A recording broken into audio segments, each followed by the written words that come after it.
bonjour tout le monde. Donc, je m'appelle Mansour Faye, je suis de l'Université de Dakar. Et donc, je suis venu vous présenter une petite expérience e-learning de ce que nous sommes en train de faire donc, au Sénégal en matière de e-learning et en particulier dans mon université. Donc, je suis prof de physique et donc, depuis quelques années, je suis en train d'expérimenter l'introduction des TIS en appui à mon enseignement. C'est-à-dire que mon expérience s'inscrit en fait dans une amélioration de l'existant. Alors, l'exposé sera organisé comme suit. Dans un premier temps, je vais essayer de vous faire comprendre un peu l'écologie du système dans lequel on évolue. Donc, le contexte dans lequel nous évoluons et qu'est-ce qui nous a nécessairement motivés pour justement enclencher cette expérience. Et de voir les objectifs que nous nous sommes modestement fixés. Je vous présenterai ensuite la phase expérimentale. Nous allons analyser certains aspects des retours d'expérience. Nous ferons un bilan et je terminerai par quelques points que je pourrais qualifier de points de conclusion.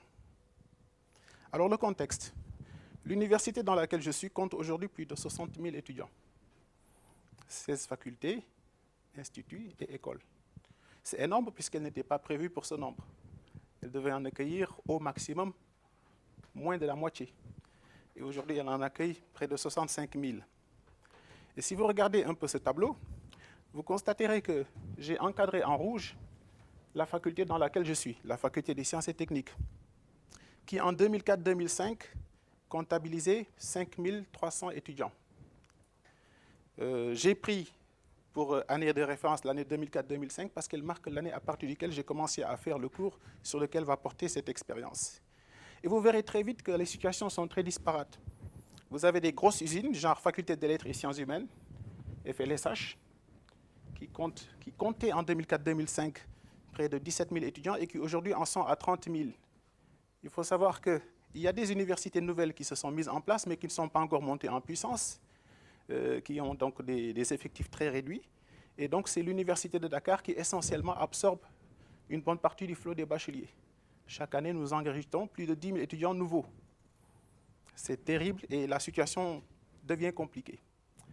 Alors, même en termes de disponibilité des ressources humaines, dans les autres universités qui sont là, il y a beaucoup de vacations. Il y a des enseignants de l'UCAD et de l'Université de Saint-Louis qui vont faire des enseignements dans ces nouvelles universités. Donc, il y a un problème de disponibilité de ressources. Toujours pour ce qui concerne l'environnement structurel, regardons le taux d'encadrement. À l'UCAD, nous sommes 1200 enseignants pour à peu près 60 000 étudiants. Donc, ce qui fait que pour la faculté des sciences et techniques, qui est là, nous avons 25 étudiants pour un enseignant. C'est une situation moyenne. Bien sûr, cette situation est totalement à l'opposé de ce que l'on voit dans les écoles, qui ont des taux d'encadrement remarquables. Je pense qu'en France, on retrouve les mêmes écarts. Et puis, vous avez les situations absolument préoccupantes, faculté des lettres et sciences humaines, faculté des sciences juridiques, et bien sûr, la faculté de médecine a une situation tout à fait différente, puisqu'ils appliquent ce qu'on appelle le numerus clausus. Ils fixent le nombre d'étudiants qu'ils peuvent prendre, ce qui n'est pas le cas de toutes les autres facultés. Bon, pour les écoles, c'est un concours pour y entrer. Donc déjà, on s'aperçoit d'une situation très disparate en matière de taux d'encadrement des étudiants. Et encore que là, c'est un chiffre absolument théorique, puisqu'on ne tient pas compte de la disparité premier cycle, deuxième cycle, on le verra tout à l'heure. Si on regarde maintenant le taux de massification, justement, on appelle ici taux de massification, c'est-à-dire le rapport du nombre d'étudiants du premier cycle par rapport au nombre d'étudiants de l'établissement. On s'aperçoit que pour la faculté des sciences, plus de 64% des étudiants sont au premier cycle. Et c'est meilleur, sans être cynique, que ce qui se passe, par exemple, à la faculté de lettres, à la faculté de gestion. Et en médecine, c'est bien meilleur. Alors, allez savoir pourquoi. Parce que le taux le plus idéal serait aux environs de 25%. Tous les étudiants de première année vont se retrouver en deuxième année, puis après en licence et enfin en maîtrise, si on prend un cycle de 4 ans. Donc, on a 25% à peu près en première année. Et en FST, 65% des étudiants sont en première année. Donc, il y en a beaucoup qui disparaissent du circuit avant de franchir le cap du premier cycle. Voilà la situation pour ce qui concerne l'environnement structurel. Alors, c'est dans ce cadre, justement, qu'à l'université, il y en a qui ont pensé que, la virtualisation d'un certain nombre d'activités pourrait être le panacée à un certain nombre de problèmes. Personnellement, je ne pense pas. Je pense qu'on y reviendra en fin de conférence. Il n'en demeure pas moins que, avec des effectifs pareils, il y a un véritable problème, c'est le problème justement d'une certaine qualité de l'enseignement. Le problème justement d'un certain manque d'interactivité. Et tout un ensemble de problèmes qui sont structurels, qui sont liés aux capacités, aux possibilités des étudiants et à l'environnement dans lequel ils évoluent en termes de disponibilité de documents, en termes d'interaction avec le corps enseignant, et tout un ensemble de problèmes véritablement que j'appelle très souvent, selon un terme très ramassé, d'écologie du système. Et c'est dans ce cadre que justement on a mis en place une politique tendant à mettre en place des expériences pilotes pour tester dans un certain nombre d'établissements la faisabilité de l'intégration d'éthique au sein de notre université. Il y a ceux qui intègrent l'éthique au sein de l'amphi, il y a ceux qui intègrent l'éthique au niveau des plateformes, donc par l'Internet. Ça, c'est le premier aspect de la question. Le deuxième aspect, c'est la formation. Il fallait donc mettre en place une politique pour amener les enseignants à s'approprier un certain nombre de techniques. Et donc, l'université s'appuie sur les ressources internes, sur un certain nombre de coopérations avec l'Agence de l'Université de la Francophonie, avec la coopération suisse CauseLearn. Et d'ailleurs, c'est dans ce cadre qu'un certain nombre d'enseignants ont eu un master en e-learning, au nombre desquels je fais partie, plus un certain nombre d'individus qui se sont auto-formés, donc par la formation personnelle. En fait, je suis de cela et j'ai formalisé un peu le certain nombre de savoir-faire dont j'étais porteur.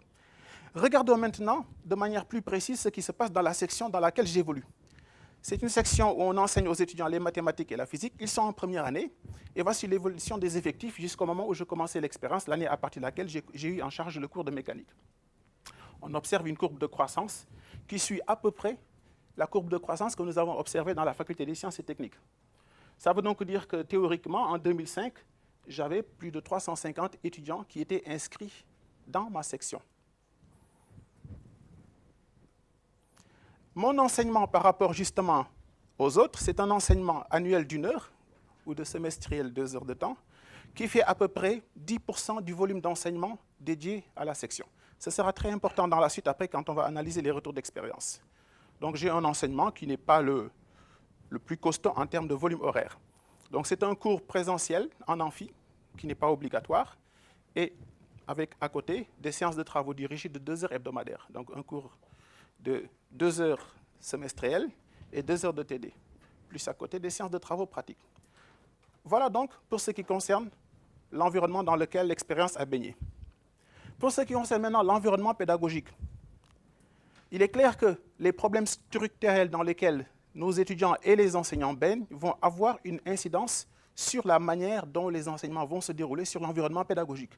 La raison toute simple, c'est qu'il est extrêmement difficile de trouver un créneau de salle pour faire un contrôle, un créneau horaire. On est en train systématiquement de faire les partiels les samedis après-midi. Heureusement qu'on ne les a pas encore fait les dimanches. Par exemple, samedi prochain, il y a un contrôle qui se fera justement sur ce cours. Samedi après-midi, 13h, 15h en plus. Deuxième chose, il n'y a pas beaucoup d'interactivité entre enseignants et étudiants. Vous avez un amphi de 200 étudiants, combien vous pouvez aménager d'espace horaire pour recevoir des questions, interagir avec vos étudiants. Au bout d'un certain moment, basta, on en parlera après dans mon bureau. Je veux dire, ça, ce sont les petits problèmes auxquels on est souvent confronté. La deuxième chose aussi, vous vous imaginez que la courbe de croissance des étudiants ne peut en aucun cas être suivie par justement la dotation en ouvrages de la bibliothèque, la mise à disposition de salles de travail et tout un ensemble de problèmes infrastructurels. Et le tendon d'Achille de notre système, c'est l'évaluation. Pas assez de salles, pas assez de place dans les créneaux horaires, donc on ne peut pas faire le nombre de devoirs qu'on devrait faire dans l'année, on ne peut pas faire le nombre d'examens partiels, et les examens se font dans des situations assez compliquées.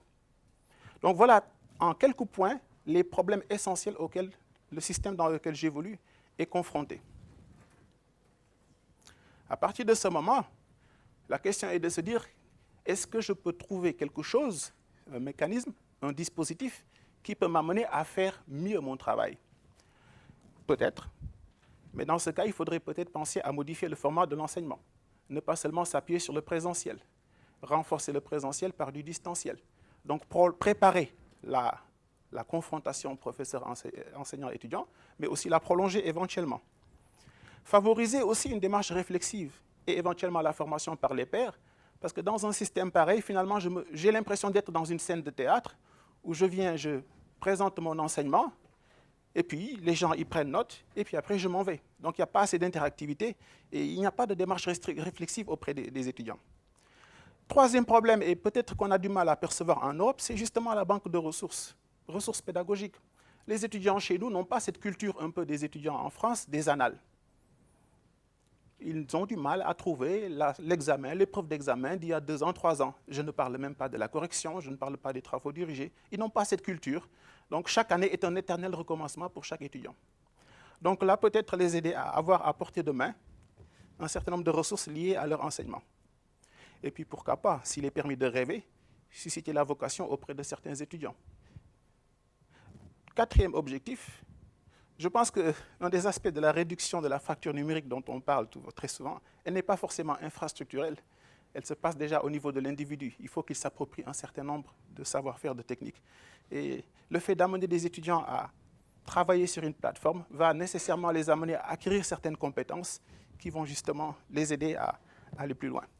Et dernier point, c'est d'impliquer les étudiants dans des démarches pédagogiques qui les concernent et dont souvent leurs intérêts, leurs avis ne sont pas pris en charge. Parce que nous avons un grand problème, nous avons des syndicats d'étudiants qui sont très puissants. Si vous menez une expérience et qu'ils sont convaincus qu'elle peut marcher, je vous donnerai une illustration tout à l'heure, il est clair qu'à ce moment, vous pouvez les amener à accepter les choses. Mais si vous venez et que vous proposez les solutions, ça peut poser problème. Voici pour ce qui concerne les objectifs pédagogiques. Il y a aussi ce que j'appelle des objectifs liés à la connaissance de l'environnement. Le plus simple, c'est, OK, on veut entrer dans le monde d'éthique, on veut intégrer les plateformes, on veut. Mais est-ce que ces étudiants-là sont mentalement prêts? Est-ce qu'ils sont prêts par la poche? Est-ce qu'ils sont prêts à accepter l'expérience? S'ils ne sont pas d'accord, ça ne marchera pas. L'université elle-même, est-ce qu'elle dispose des ressources matérielles? Est-ce qu'il y a assez de salles d'informatique? Est-ce qu'il y a assez de salles d'accès à ordinateur? Est-ce que c'est bien couvert par un réseau Internet? Est-ce qu'il y a le Wi-Fi? Est-ce qu'il y a plein de questions qui sont en suspens? Parce que la question, c'est généraliser ce genre d'environnement? Oui, mais généraliser sous quelles conditions? La troisième chose aussi, quelles vont être les conséquences en termes de mobilisation de ressources, en temps, en réorganisation des schémas traditionnels pour les enseignants? Et vous allez constater que, et je pense que c'est une situation assez mondiale, les enseignants sont grosso modo rétifs à toute action tendant à modifier leurs petites habitudes. Vous avez ceux qui vous disent, écoutez, mon cours se passe parfaitement bien, je ne vois pas l'utilité d'utiliser une plateforme. Donc finalement, on est amené à développer ce que j'appelle la pédagogie de l'exemple. Écoutez, moi, voilà ce que je faisais, maintenant voilà ce que je fais, voilà les résultats auxquels j'arrive. Si vous pensez que ça peut vous apporter quelque chose, eh bien, on peut vous y accompagner, on peut vous aider. Sinon, eh bien, très bien, continuez, tout en sachant qu'à partir de ce moment, il y a aussi un questionnement qui se pose. Les étudiants qui sont convaincus par ce genre d'apprentissage, ce sont eux qui vont pousser. Donc, c'est une manière de faire bouger les choses. Alors, dans mon université, il y a des autorités qui rêvent, qui pensent que justement, avec le e-learning, c'est réglé. On va mettre à distance les étudiants, on va régler le problème de massification. Je dis, on va les cacher. Et je ne pense pas que ce soit possible. Problème structurel, réponse structurelle. Il n'y a pas assez de place, il faut créer de nouvelles universités, il faut embaucher de nouveaux enseignants, c'est la seule solution. N'empêche qu'on verra qu'on peut améliorer l'existant avec ces dispositifs. Alors, parlons maintenant de la phase expérimentale. Celle que je vais décrire ici a eu lieu en 2006, donc 1 an juste après que j'ai eu à commencer ce cours. Elle a duré 100 jours. Donc, c'était un enseignement qui avait lieu au 2e semestre, donc j'ai fait un monitoring sur une période de 100 jours. Le cours présentiel, en fait, est constitué de 2 heures de cours magistral. Je comptais environ 200 étudiants maximum qui arrivaient en amphi à chaque fois que je faisais cours. Et puis après, les étudiants se répartissent dans des groupes de TD de 36 pour aller faire des travaux dirigés. Et dans le dispositif que j'ai mis en place, j'ai opéré un choix de plateforme Moodle qui m'a permis justement de mettre en place un certain nombre de choses sur lesquelles on viendra tout à l'heure. J'ai tenu à demander aux étudiants de s'inscrire spontanément. C'était très important. Je sais qu'ils n'avaient pas forcément les moyens financiers. Je sais qu'ils n'avaient pas forcément les prérequis. Je leur ai dit, ce n'est qu'une expérience. Et il n'appartient qu'à vous de la faire réussir, parce qu'à partir de ce moment, nous allons mettre en place un système d'information, nous allons faire un retour d'expérience auprès des autorités universitaires pour leur dire, écoutez, si vous voulez implanter du e-learning dans cette université, entre autres, voilà ce dont vous avez besoin, voilà les dispositions dans lesquelles les étudiants sont. Donc, il était extrêmement important de dire à ces étudiants, ceux qui peuvent s'inscrire, n'ont qu'à s'inscrire, ceux qui ne le peuvent pas, ce n'est pas grave, même s'il aurait été préférable qu'il le soit, il n'en demeure pas moins que tout le monde fait partie de l'expérience. Donc ça, c'était l'approche très persuasive que j'ai utilisée pour enclencher l'expérience. La phase expérimentale, en tant que telle, donc, a engagé, d'une part, les étudiants et l'enseignant. L'enseignant, votre serviteur, jouait tous les rôles.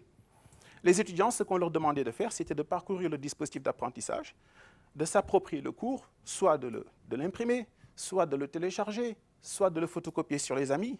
En tout cas, mon objectif, c'était que déjà, en arrivant en amphi, que tous les étudiants disposent du chapitre sous la main. Je voulais à ce moment me libérer de la charge qui consistait à exposer tout un ensemble de choses et de pouvoir passer vite sur certains aspects de la question. Parce que moi, dans mon enseignement, je tiens certains aspects à faire la dictée aux étudiants, pour une foule de raisons. Certains ne maîtrisent pas forcément la langue, d'autres n'ont pas ces capacités d'appréhension rapide. Donc, c'était absolument nécessaire pour moi d'aborder le débat de cette manière. Et donc, en faisant en sorte que chaque étudiant dispose de son chapitre sous la main, me permettait d'aller vite. Ce qui n'empêche maintenant que durant le cours, il peut faire les annotations, surligner, ajouter des informations, bref, enrichir le support qu'ils ont sous la main. Et bien sûr, il leur est demandé autant que possible de participer aux activités de la plateforme, c'est-à-dire ne pas seulement utiliser la plateforme comme un fascicule en ligne, pomper les ressources, mais aussi participer aux différentes activités pour faire vivre et aussi voir un peu comment ça va marcher. Pour ce qui concerne l'enseignant, il devait élaborer les contenus pédagogiques, tous les contenus, les mettre en ligne, administrer la plateforme, animer les différentes activités, bref, servir de tuteur, de référent et de tout ce que vous voulez.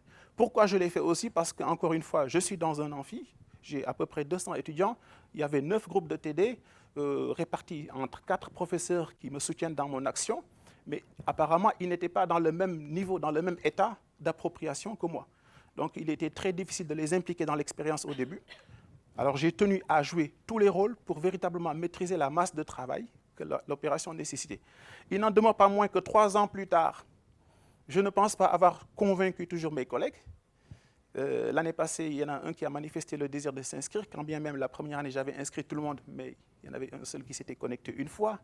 Et cette année-ci, il y a encore 2 semaines, il y a une collègue qui m'a demandé de s'inscrire, alors que les cours terminent dans 1 mois. Bon, bref, c'est déjà ça, 1 sur 20 sur 4, ça fait 25%. Je pense que c'est très bien pour un début. Alors, la phase expérimentale, comment a-t-elle été organisée? Alors, j'ai procédé à une organisation thématique centrée sur chaque chapitre. Donc, chaque thème était centré sur un chapitre.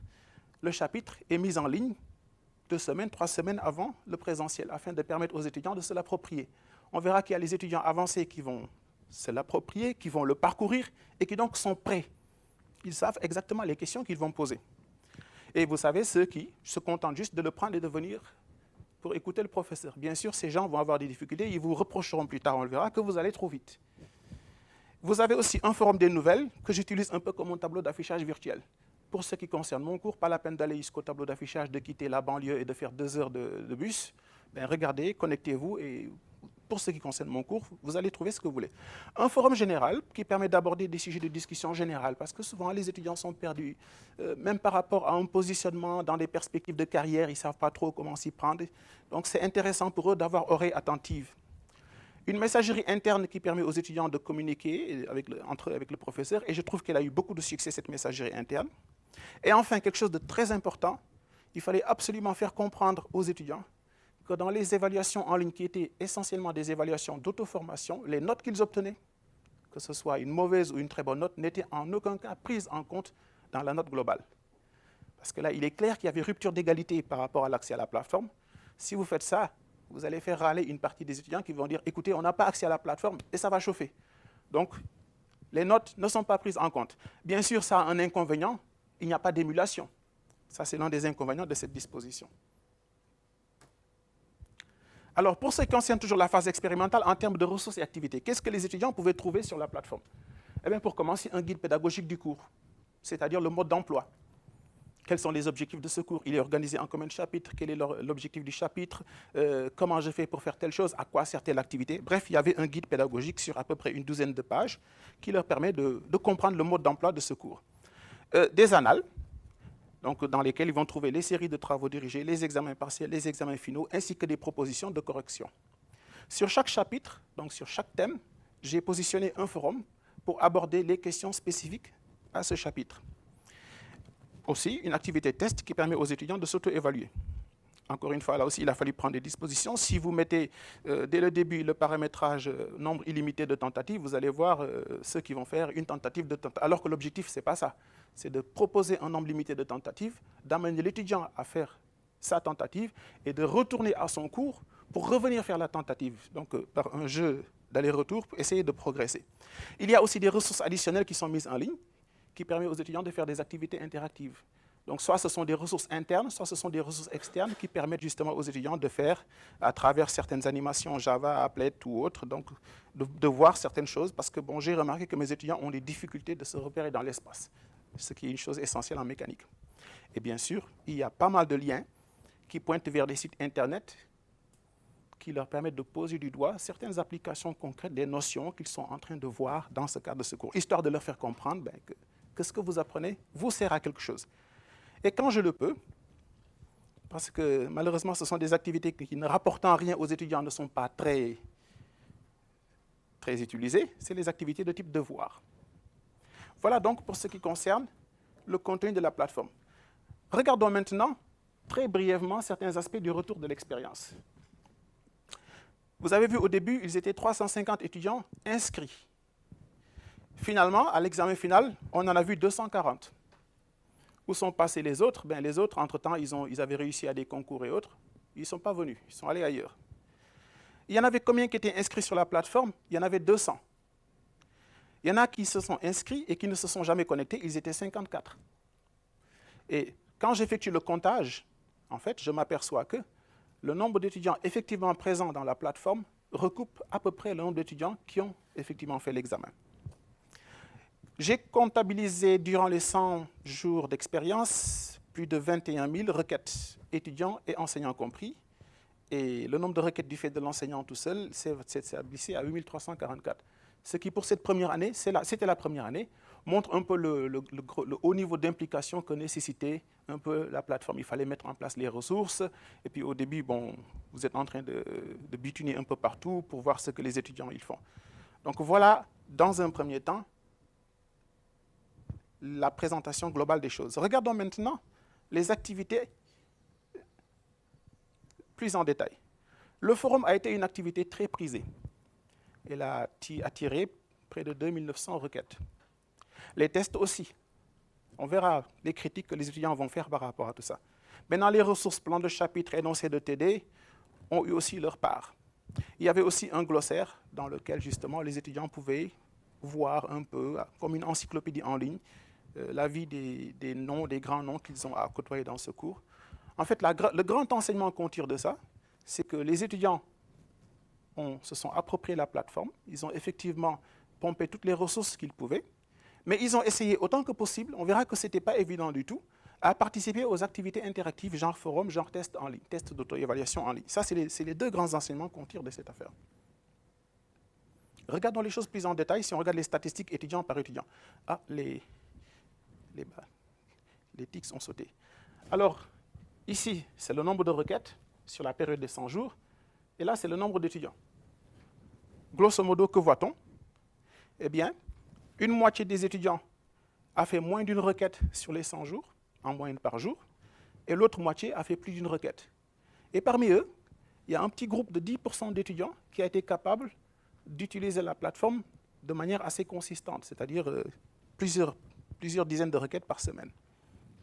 Ça, c'est le premier enseignement. On s'aperçoit déjà qu'il y a une rupture au niveau de l'accès à la plateforme. D'où vient-elle? On le saura tout à l'heure. Un autre aspect de la question, c'était d'avoir un retour d'expérience sur la base du vécu des étudiants. Donc, un questionnaire a été distribué, d'ailleurs, c'est ce que je fais systématiquement depuis le début de l'expérience, donc nous en sommes à l'an 3. Cette expérience est distribuée pour avoir, d'une part, l'avis des étudiants sur la plateforme, mais aussi avoir une information a posteriori sur leur niveau d'équipement, leur niveau de compétence par rapport à la plateforme. Et bien sûr, on leur a demandé de ne mentionner ni nom ni autre signe d'identification, histoire de garantir, histoire de leur permettre de se lâcher en quelque sorte. Et une information de taille que je voudrais donner, voilà des étudiants qui n'ont pas eu de formation pour utiliser Moodle. Pourquoi je ne l'ai pas fait? Pour deux raisons. La première, il me fallait trouver un amphi, il me fallait trouver un créneau horaire, et il me fallait trouver ne serait-ce qu'une salle où il y aurait quelques postes. Je ne l'avais pas, donc je ne pouvais pas le faire. Qu'est-ce que j'ai fait? Je leur ai juste demandé, je leur ai dit qu'ils sont intelligents, qu'ils pourront se débrouiller. Et c'est peut-être ça l'avantage de Moodle quand même, c'est une plateforme assez intuitive, mais on leur a demandé de se débrouiller, et puis que s'il y avait des problèmes, de toute façon, ils pourraient interagir avec eux, sinon discuter avec le professeur qui, à chaque fois, pouvait répondre à certaines questions. Ce qui n'empêche pas, quand on va faire le tour de la maison tout à l'heure, que j'ai mis en place un autre cours qui est destiné à aider les étudiants à s'approprier la plateforme. Comment déposer ma photo, comment faire ceci, comment faire cela. Donc, il y a un petit cours pour ça. Mais voilà des étudiants qui n'ont pas été formés à Moodle, ce qu'on a bousculé dans la mare, et qui, ma foi, se sont pas trop mal débrouillés. Alors, regardons un peu maintenant les retours d'expérience sur le questionnaire. Alors, en termes de prérequis, 50% des étudiants ont affirmé qu'ils avaient une petite expérience de l'utilisation des ordinateurs et que seuls 34% estimaient avoir un niveau avancé. Autre chose, quand je m'intéressais à l'endroit où ils avaient obtenu la formation, seuls 15% des étudiants avaient appris à manipuler l'ordinateur dans un espace formel, à l'école, dans le lycée. Les autres, c'est dans un cybercafé, comme on dit chez nous, par les pairs ou tout seul. Donc ça va montrer un peu après l'incapacité à pouvoir utiliser certains outils. Cette année-là, 79% des étudiants disposaient d'une adresse électronique. Cela montrait déjà un peu le fait que certains n'avaient jamais eu à toucher l'ordinateur ou pas. Entre-temps, les choses ont beaucoup évolué, maintenant ils en sont pratiquement à 100%. 35% des étudiants n'avaient aucune expérience de la recherche documentaire sur Internet. C'est normal. Si vous n'avez pas appris l'Internet dans un cadre formel, vous avez peu de chance, vous allez apprendre à chatter, vous allez utiliser votre MSN, mais peut-être vous ne savez pas forcément faire des recherches documentaires. 20% des étudiants possèdent un ordinateur personnel, ce qui n'est pas mal. Quand on sait que la plupart de ces étudiants sont en fait déracinés de leur terroir et que pour eux, Dakar, c'est un peu comme l'étranger. Et que 92% étaient prêts à souscrire un programme en ordinateur, ça c'était pour faire une démarche prospective par rapport aux autorités universitaires parce que nous avons des programmes d'accès à la propriété, genre ordinateur pour les étudiants. Même chose pour la clé USB, ça vous paraît ridicule, mais il faudrait mettre en place un programme pour que les étudiants, dans leur package à l'inscription, disposent d'une clé USB, ne serait-ce que pour s'approprier les documents. L'ordinateur, l'expérience montre que oui, ils veulent un ordinateur, mais ils préfèrent un ordinateur portable. Donc il faut trouver des ordinateurs portables à petit prix. Troisième chose, ils ont des bourses, mais oui, les bourses ne sont pas domiciliées dans une banque, donc il y a un problème de crédibilité. Donc il y a tout un ensemble de mécanismes qui, pris l'un dans l'autre, font que les choses, pour l'instant, sont bloquées. Toujours en termes de retour d'expérience, là j'ai tenu à vous montrer le camembert. Lorsque je demande à mes étudiants comment se connecter à la plateforme, il y a 7% qui, en cette année-là, disposaient d'une connexion ADSL à la maison. Ce sont ceux-là que vous allez voir se connecter chaque jour plusieurs fois. Un bref instant, juste le temps de voir ce qui s'est passé et de partir. Et puis vous avez 12% qui se connectent à partir des points d'accès de l'université. D'ailleurs, qu'est-ce que c'est que ces points d'accès de l'université? Ce sont des petites salles qui contiennent une quinzaine, une vingtaine d'ordinateurs qui sont quand même payants. Vous payez à peu près 25 centimes d'euros pour surfer à peu près 1 heure. Et puis, le gros des étudiants, c'est-à-dire 78%, se connectent à partir de cybercentres privés. C'est-à-dire vous arrivez dans une boutique, vous allez trouver le fax, le téléphone, le email, l'ordinateur, la photocopieuse. Bref, il y a pas mal de choses. On appelle ça des cybercafés chez nous, même s'il n'y a pas de café. Et puis voilà, la plupart de ces étudiants se connectent ici et ça leur coûte presque 50 centimes d'euros. Les coûts ont baissé à peu près, on doit être environ à 40 centimes d'euros. Donc voilà des étudiants à qui on a demandé de faire une expérience et qui ont payé de leur poche pour participer à l'expérience. Et puis bien sûr, il y a les resquilleurs qui vont utiliser la connexion du voisin pour essayer de se connecter. Donc voilà déjà globalement la situation en cette année. Elle a évolué positivement, mais il n'y a pas grand-chose de fondamental dans la présentation. Alors deuxième chose, on a vu au niveau de la plateforme les activités les plus prisées. Maintenant, on demande aux étudiants de leur côté, quand ils viennent à la plateforme, qu'est-ce qu'ils font? Il y a ceux qui l'utilisent juste comme un fascicule en ligne. Ils se connectent, ils prennent les ressources, les plans de chapitres, les annales et tout le reste, hop, ils s'en vont.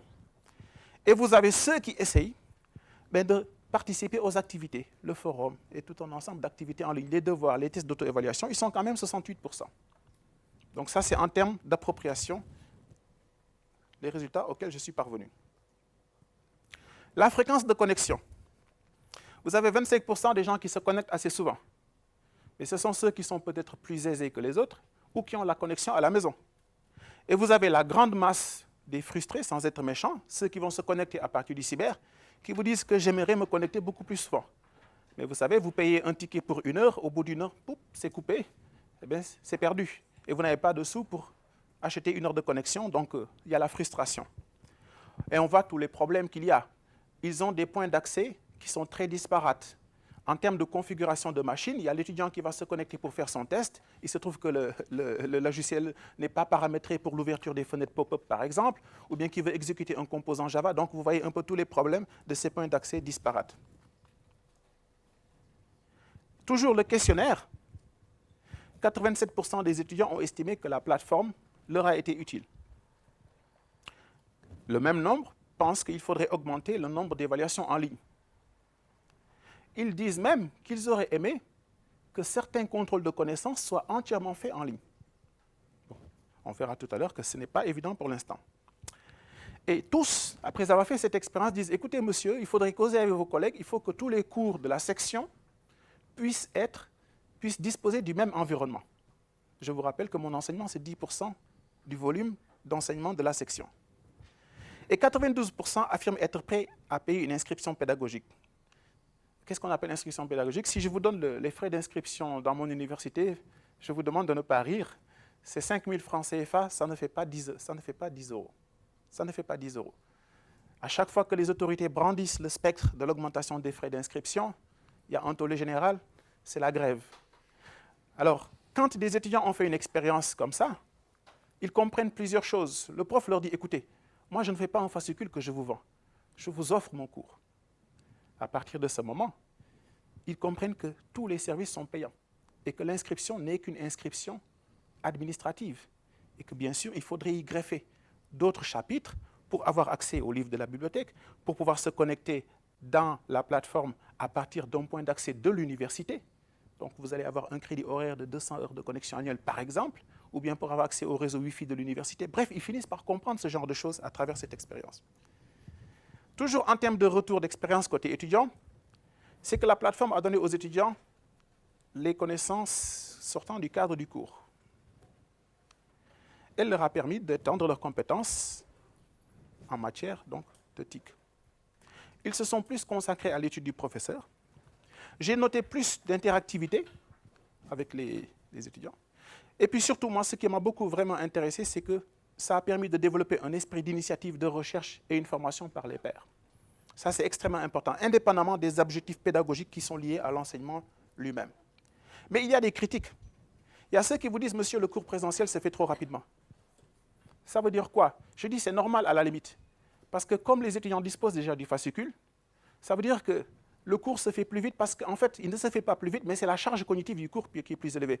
On n'a plus besoin de passer notre temps à faire certains petits développements, on n'a plus besoin de passer notre temps à faire la dictée ou à faire la copie. On passe à l'essentiel. Donc, ça demande une attention soutenue. Ceux dont ils ne sont pas habitués, ils sont plus habitués, soit pour les professeurs qui projettent le rétro ou le PowerPoint au tableau, ils sont habitués à faire la copie. C'est ce que j'appelle les scribes. Ils ne réfléchissent pas, ils copient. Et voilà un cours dans lequel ils sont soumis à un flot de questions. Il y a une grosse interactivité. Donc, la charge cognitive est beaucoup plus importante. Ils ont rencontré des problèmes de configuration, surtout pour les tests. C'est normal, c'est lié à la dispersion des points de connexion avec les configurations machines assez bizarres. Ils se sont rendus compte qu'il faut des moyens financiers pour utiliser le dispositif, puisque c'était à eux de payer. Certains même pensent que la plateforme risque d'installer la paresse chez leurs camarades. C'est normal, puisque certains, bachotés à l'approche des examens, pouf, pouf, ils se connectent, ils ramassent rapidement des trucs et ils essayent de préparer l'examen. Certains ont trouvé que l'expérience est trop ambitieuse pour eux parce que ça demande des moyens financiers qu'eux n'avaient pas. Et puis il y en a même qui estiment qu'il y a eu une rupture d'égalité, puisqu'il y a ceux qui ne sont pas initiés aux techniques Internet et TIS, qui ont été laissés en rade, et ils estiment que ce n'est pas normal. Sur le plan pédagogique, j'avais pour objectif de modifier le format de mon cours. Je pense que j'y ai réussi. J'ai réussi à améliorer l'interaction étudiant-enseignant. C'est très intéressant. D'ailleurs, je suis étonné de constater qu'en amphi, la distance spatiale et temporelle est très restreinte, mais les étudiants réchignent à vous poser des questions. Et bizarrement, avec la plateforme, vous avez une distance spatio-temporelle qui est très grande. Ils sont à l'autre bout de la ville, ils vous appellent le matin et vous répondez le soir. Mais la distance affective est très proche et donc les rapports enseignants-étudiants sont complètement modifiés. Ça a aussi initié une formation par les pairs. Beaucoup de questions, les étudiants s'adressent à leurs pairs, aussi bien dans les forums pédagogiques que les problèmes liés au TIS, pour avancer. Je pense que j'ai réussi à mettre à leur disposition quand même une très belle banque pédagogique. Je leur ai permis d'acquérir des compétences en matière d'appropriation des TIS. Et chaque année, pour ceux qui se retrouvent en deuxième année en licence, ils me disent que vraiment ça leur a été très utile puisque ça leur sert. Et surtout, l'approche participative dans la résolution des problèmes pédagogiques liés à la section ont été tout à fait intéressants. Pour ce qui concerne la connaissance de l'environnement, il est clair que nos étudiants sont prêts à s'impliquer dans de nouveaux schémas pédagogiques. Et d'ailleurs, ils réclament l'extension de ces techniques aux autres enseignements de la section. Mais, qu'est-ce qu'on constate? Ce que je constate, c'est que pour un chapitre de mon cours, l'investissement moyen est de 600 francs CFA, 0,90 €, histoire d'imprimer, ne serait-ce qu'imprimer ou photocopier le chapitre, de se connecter 2 fois, ce qui fait que sur un total de 6 chapitres, il faut à peu près 6 €. Donc quand je fais un calcul mathématique, en supposant que tous les autres enseignements disposent du même environnement qui nécessite la même sollicitation, eh bien, il faut 60 € à l'étudiant. Ce n'est pas beaucoup, mais ils ne l'ont pas. Mais cet étudiant-là, il comprend donc que les frais d'inscription peuvent être revus à la hausse, à condition qu'un environnement soit mis à la place, ce qui va justement lui permettre d'acquérir cet environnement dont il rêve. Pour ce qui concerne la connaissance de l'environnement, il est clair qu'il n'y a pratiquement pas de point d'accès à l'université. On pense à mettre en place des bibliothèques, à acheter des livres. Je pense qu'il est temps de mettre en place de grosses salles informatiques avec des centaines de machines pour permettre aux étudiants de se connecter, pour permettre aux étudiants de faire des évaluations en ligne. Je pense que ça, c'est un gros poste budgétaire sur lequel il va falloir se pencher. Il est clair que dans l'état actuel des choses, notre université n'est pas prête pour mettre en place des devoirs en ligne ou bien augmenter le nombre d'évaluations, tant que les prérequis techniques ne sont pas mis en place. Côté étudiants, ils sont conscients maintenant des coûts de l'expérience. Et bien sûr, ils comprennent qu'il faut payer pour avoir accès, pour avoir droit à un service. Et enfin, pour ceux qui rêvent d'un enseignement à distance pour régler des problèmes liés à la massification dont je vous ai parlé, à des problèmes liés justement au taux d'encadrement, ce n'est pas le e-learning, en tout cas dans cette forme qui va leur permettre. Ça n'a pas d'incidence sur ces problèmes que j'appelle des problèmes structurels. Tout ce que je fais, je pense que ça me permet d'améliorer la qualité de mon enseignement. Je pense que ça me permet d'atteindre certains objectifs que je ne pouvais pas atteindre dans le dispositif traditionnel, mais je ne peux pas régler des problèmes structurels avec un dispositif pareil. Et enfin, ce qui est clair, c'est que nous nous sommes mis dans une logique d'amélioration de l'existant, donc des objectifs très modestes. J'estime que le rapport qualité-prix est bien meilleur que celui d'un fascicule ou d'un livre, parce que quand même, avec une plateforme pareille, c'est un service que l'on offre aux étudiants. Et je pense aussi, et ça j'en suis convaincu, c'est que l'enseignant doit aller à la conquête de connaissances nouvelles. Vous avez les enseignants, une grande majorité qui vous disent « Oui, moi je ne suis pas technicien, je ne sais pas comment mettre en ligne un cours, il faut un technicien qui me le fasse, et moi… » Il y en a même qui réchignent à vouloir se connecter, qui disent « Oui, il faut chercher des tuteurs. » Vous avez ceux qui vous disent « Non, mais attendez, combien on me paye pour que je mette en ligne mon cours ?» Je dis « Non, c'est votre travail, vous avez besoin d'améliorer votre travail. » Eh bien, il y a un certain nombre de compétences qu'il faut acquérir. Quand les machines sont arrivées et qu'il fallait apprendre à taper avec Word, ben, vous y êtes mis. C'est pareil pour ces nouvelles technologies. Il est clair que des moyens matériels doivent être déployés au sein de l'université, et surtout pour permettre, en attendant que des solutions structurelles soient trouvées, donc pour que justement ces évaluations en ligne puissent être effectuées. Voilà en quelques mots l'expérience que je voulais vous présenter à Dakar. Alors je ne sais pas si le temps nous le permet pour que je vous montre en 60 secondes un peu à quoi ressemble cette plateforme. Parce que j'ai appris qu'il y a un problème de timing. Oh, je veux juste vous faire le tour du propriétaire. J'ai vu que dans cette section, il y a un problème de… On a été décalé.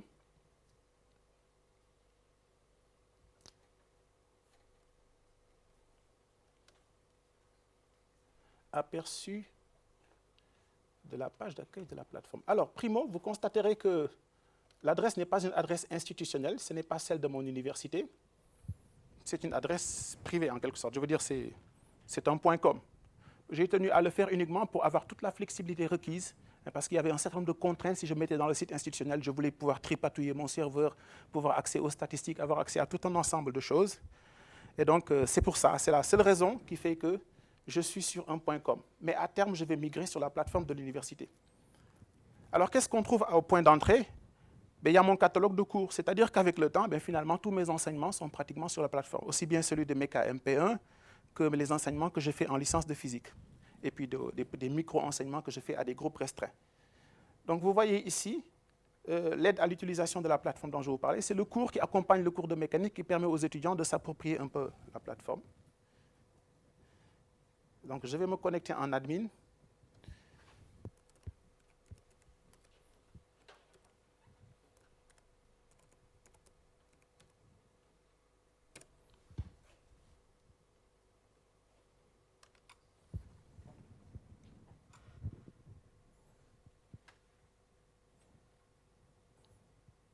Je crois qu'on n'est pas en 1024.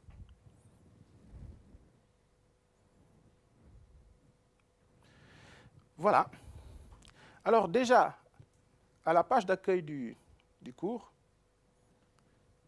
mettre à la disposition, sur le côté droit, des étudiants une information scientifique à portée de main. Ils ont tendance à vous dire, oui, monsieur, les magazines coûtent cher, on ne peut pas les acheter. Bon, nous, de notre temps, on allait acheter sur les parterres les magazines en occasion. Donc, on était en retard de 6 mois, mais quand même, on était à niveau. Mais avec les technologies naissantes, bon, ils ont toute cette information à portée de main et je pense que c'est fondamental. Surtout une information liée, centrée un peu sur leurs activités d'étudiants de mécanique de première année. Donc, voilà, ils trouvent ici, à droite, tout ce qu'il faut pour être un peu up-to-date. À gauche, histoire de savoir un peu ce qui se passe dans le pays, ce n'est pas très important, mais bon, on ne sait jamais. Et puis en termes de fréquentation, voilà ce qui se passe. Les cours sont semestriels. Donc grosso modo, donc, voici les courbes d'évaluation qu'on a. C'est pas trop mal pour des gens qui payent pour accéder à la plateforme. Alors regardons rapidement la structuration du cours de mécanique en tant que tel. Donc j'ai fait un petit effort de graphisme parce que souvent dans les plateformes Moodle, je vois qu'on ne fait pas l'effort, mais je me dis qu'il faut trouver le moyen d'aguicher les étudiants à mettre un peu de couleur, bon, sans faire trop de chichi. Ça aide toujours. Alors, bien sûr, le guide pédagogique dont je vous parlais, on ne va pas l'ouvrir, ça va prendre du temps. Un forum des nouvelles, l'affichage électronique, le forum général, le glossaire et de temps en temps un petit article pour les sensibiliser. Par exemple, ici, les sensibiliser à avoir une clé USB. C'est tout bête, mais bon. Bien sûr, les activités. Demain, il y a examen partiel.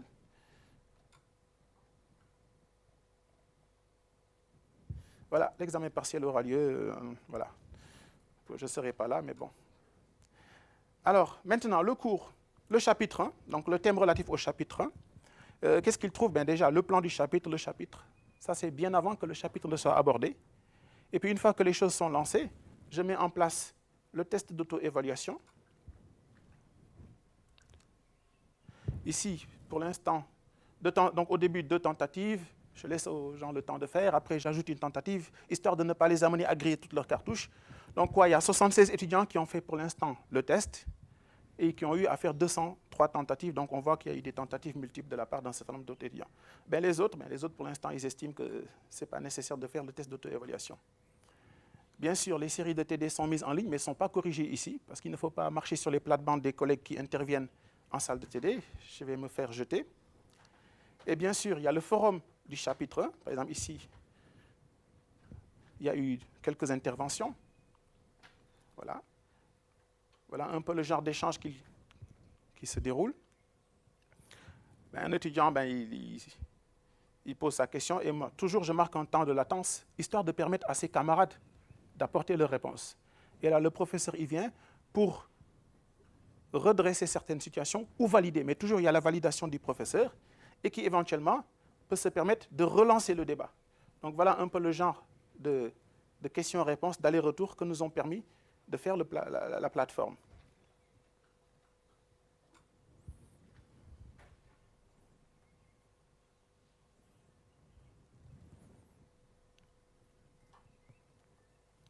Alors, très brièvement, les ressources dont je vous parlais, ils n'ont pas de machine, eh bien, ça veut dire se débrouiller pour trouver des ressources du net, pour mettre à leur disposition sur la plateforme tous les études dont ils peuvent avoir besoin. Ne serait-ce qu'un traceur de fonctions. Ils vont aller en TD, ils vont avoir des fonctions très compliquées qu'ils vont tracer de manière très sommaire, mais leur permettre de venir sur la plateforme, de faire une véritable étude de fonctions à partir de la plateforme. Un petit dépanneur, et puis moi je n'ai pas de complexe à utiliser des ressources en français ou en anglais. Je pense qu'il y a cet aspect de la question aussi qui est très important.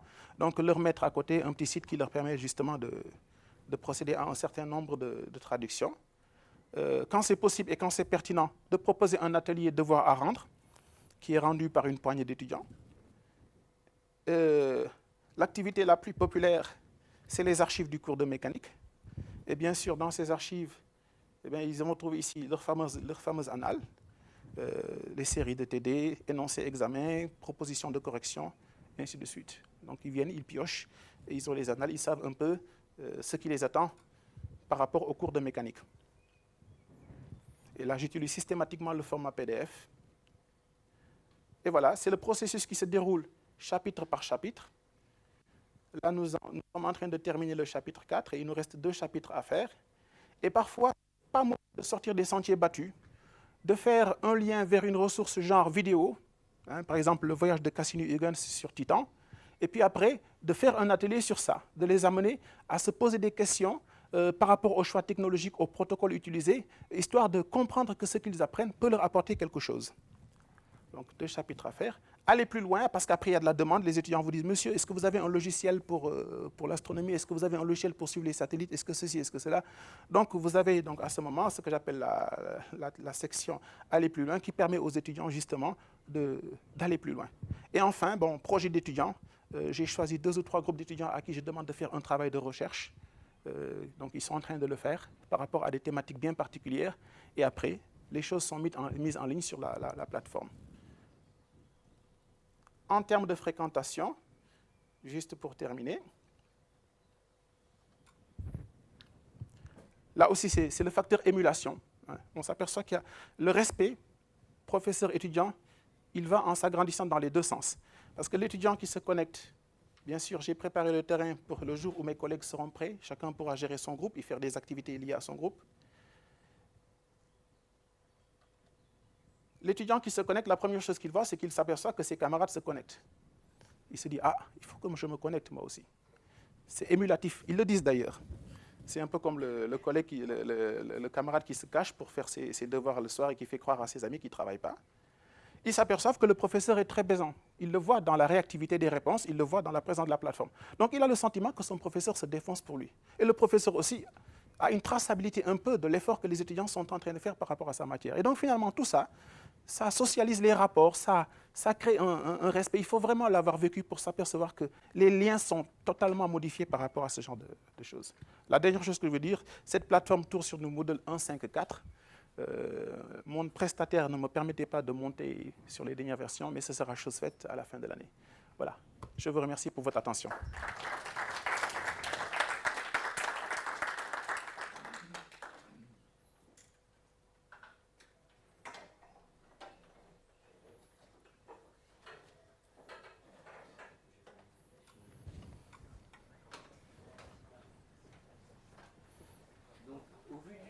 J'ai demandé à ce que ce ne soit pas filmé pour 2 raisons. La première, c'est que qui travaille dans une université? D'accord. Donc on va parler du